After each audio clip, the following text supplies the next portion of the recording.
How does the budgeting work? Your case manager will provide your overall budget. You and your support broker will complete a spending plan to allocate funds. Required spending categories are support brokerage, FMS, worker wages, and workers' compensation insurance.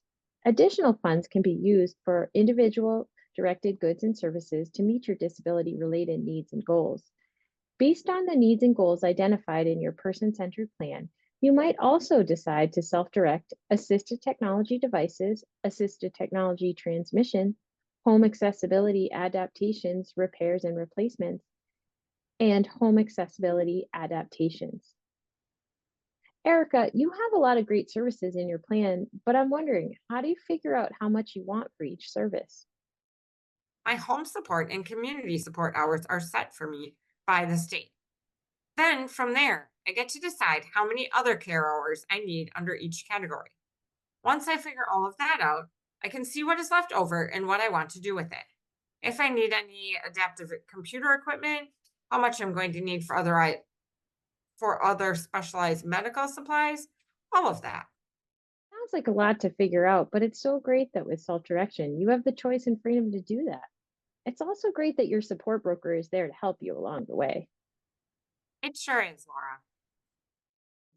Individual goods and services allow you to purchase items to meet your disability related needs and goals beyond just worker services. More dollars are available for individual goods and services each month based on the hours of self directed employee support you have used. You can save up to a maximum amount every year for individual goods and services. In 2023, this maximum amount is $10,000, but the maximum can change over time. Erica, you're always on the go. I bet your person-centered plan has a goal of you being involved in your community. Have you used your individual goods and services for community activities? You're right, Laura. I love to be out and about. Part of what I love to be out and about doing is going to the theater. I love plays and musicals.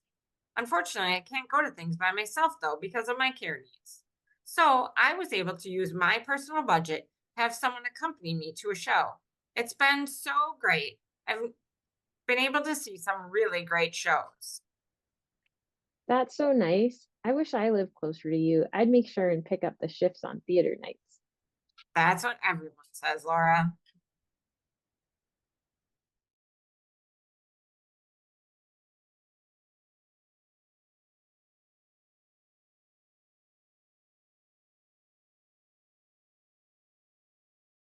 Talk to your support broker if you have concerns about going over budget. Your support broker can help adjust your spending plan if needed. If services go over the waiver limit, your case manager can submit an exceptions request to authorize additional funds. Erica, I know keeping track of things can be hard and sometimes people might go over their budget.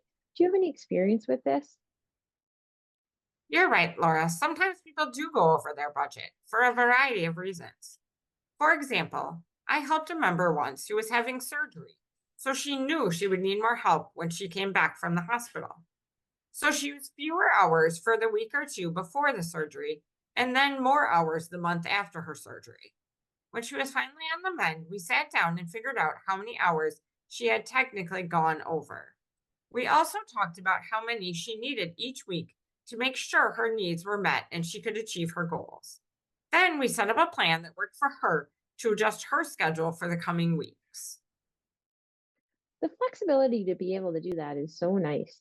It's just important to remember to ask for an exceptions request for extra money or a new authorization that can allow for more services when needed.